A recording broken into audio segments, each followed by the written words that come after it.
21 il ölkəyə rəhbərlik edən İlham Əliyev hakimiyyətinin səriştəsizliyi. 21 ildə ölkə rəhbərlik edir İlham Əliyev. Bir Bakının kanalizasiyasını həll edə bilmir. Bütün günü də səriştədən danışır. Nəyi, nə vaxt, necə eləməyi bilməyindən danışır. Bir Bakının kanalizasiyasını həll edə qutar nəhayət. Hər dəfə qar, yağış oldu, Bakı deməli üzür bu suyun içində. Axı bunlar hamısı işsizlə keçmir. Bakıda bilirsiniz bizim başqa nə qədər problemimiz var. Bakı sürüşmə zonasındadır. Bakı yeraltı suların hər il qalxması ilə müşahidə olunur. Bakı böyük bir faciəyə hazırlanır.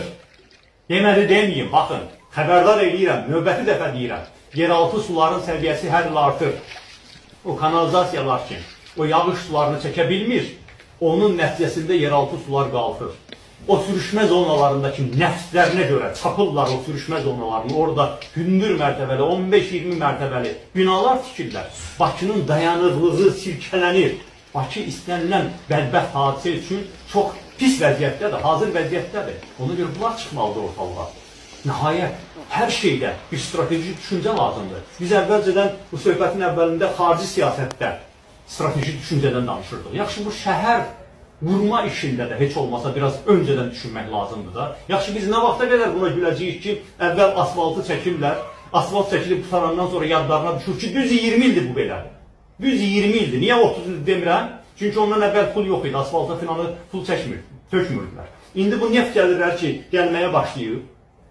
Azərbaycanda asfaltı çəkib qəşəng qutarırlar, ondan sonra yadlarına düşür ki, bəs buradan qaz turbası keçməlidir, telefon xətti keçməlidir, kanalizasiya keçməlidir, asfalt təzədən tökürlər.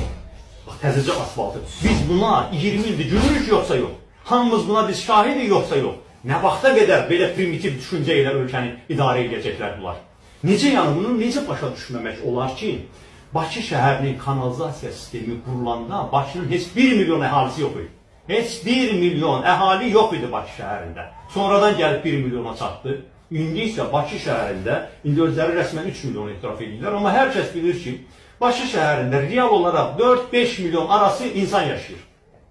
Necə ola bilər axı? Bax, ömrümüz hamımızın keçir bu tıxaclarda. Bu nəqliyyat problemi həll oluna bilmir. Kanalizasiya problemi Bakının həll oluna bilmir. Niyə görə? Çox sadə səbəb var. Geniş düşüncə yoxdur ki, öncədən adamlar düşünələr ki, bu 1 milyonluq şəhər üçün qoyulmuş yollar 4 milyonluq şəhəri daşıya bilməz. Bu 1 milyonluq şəhər üçün nəzərdə tutulmuş metro 4 milyonluq şəhəri daşıya bilməz.